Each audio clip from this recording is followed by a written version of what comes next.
ഇപ്പോൾ കഴിഞ്ഞ ദിവസം സിനിമയ്ക്ക് പോയോ? ഏതെങ്കിലും നല്ല പടം കണ്ടോ? പടമൊക്കെ എൻജോയ് ചെയ്തു. പക്ഷെ പടം കഴിഞ്ഞ് പുറത്തേക്ക് ഇറങ്ങാൻ നോക്കുമ്പോൾ മുട്ട് കൂട്ടാക്കുന്നില്ല, മുട്ടിനൊരു വേദന.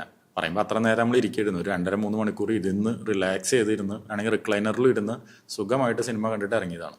പക്ഷേ മുട്ട് കൂട്ടാക്കുന്നില്ല. എന്തുകൊണ്ടാണത്?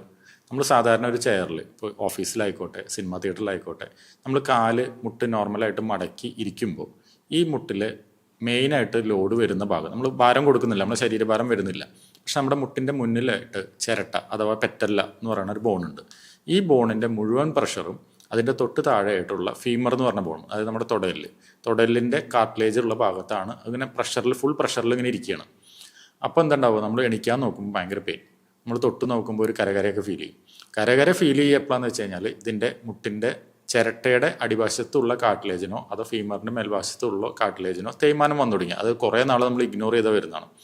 പേടിക്കേണ്ട കേസൊന്നുമില്ല. അത് ഇപ്പോഴും ആർത്രൈറ്റിസ് ആയിട്ടില്ല. നമ്മുടെ ക്വാഡ്രിസെപ്സ് എന്ന് പറഞ്ഞ മസിൽസ്, അതായത് തുടയുടെ മേൽഭാഗത്തുള്ള മസിൽസ് വീക്ക് ആകുമ്പോൾ കാണിക്കുന്ന സൈൻസ് ആണത്. ഇതിന് നമ്മൾ മരുന്നോ കാര്യങ്ങളോ കഴിക്കുന്നതിനേക്കാളും ഉപരി വേണ്ടത് പ്രോപ്പർ എക്സസൈസ് ആണ്. ക്വാഡ്രിസെപ്സിന് സ്പെസിഫിക് ആയിട്ടുള്ള ചില എക്സസൈസുകളുണ്ട്. നമ്മൾ വാട്സാപ്പിലും യൂട്യൂബിലും കാണുന്ന എല്ലാ എക്സസൈസുകളും ഈ കണ്ടീഷനിൽ നമുക്ക് യൂസ്ഫുൾ ആവില്ല. ഇത് നമ്മുടെ മസിൽ സ്ട്രെങ്ത്തും ബാക്കി കാര്യങ്ങളൊക്കെ നോക്കി പ്രോപ്പറായിട്ട് ഇൻഡിവിജ്വലൈസ് ആയിട്ടുള്ള എക്സസൈസ് സ്റ്റാർട്ട് ചെയ്യുക. ഒരു മരുന്നും കഴിക്കേണ്ടി വരില്ല, ഒരു തേയ്മാനം നിങ്ങൾക്ക് വരില്ല. കറക്റ്റായിട്ട് ഇത് ഹാൻഡിൽ ചെയ്താൽ മാത്രം മതി. സയൻസ് നമ്മുടെ ശരീരം കാണിക്കുന്നത് വേദനയായിട്ടായിരിക്കും. അത് നമ്മുടെ ശരീരം നമ്മളായിട്ട് കമ്മ്യൂണിക്കേറ്റ് ചെയ്യുന്നതാണ്. ഇത് പെറ്റലോ ഫീമറൽ ഒരു റബ്ബിങ് വരുന്നതാണ്. വേറെ ഒരു ടെൻഷനും അടിക്കേണ്ട. സ്റ്റാർട്ടിങ്ങിൽ പിടിച്ചെടുത്ത് ഓക്കെ.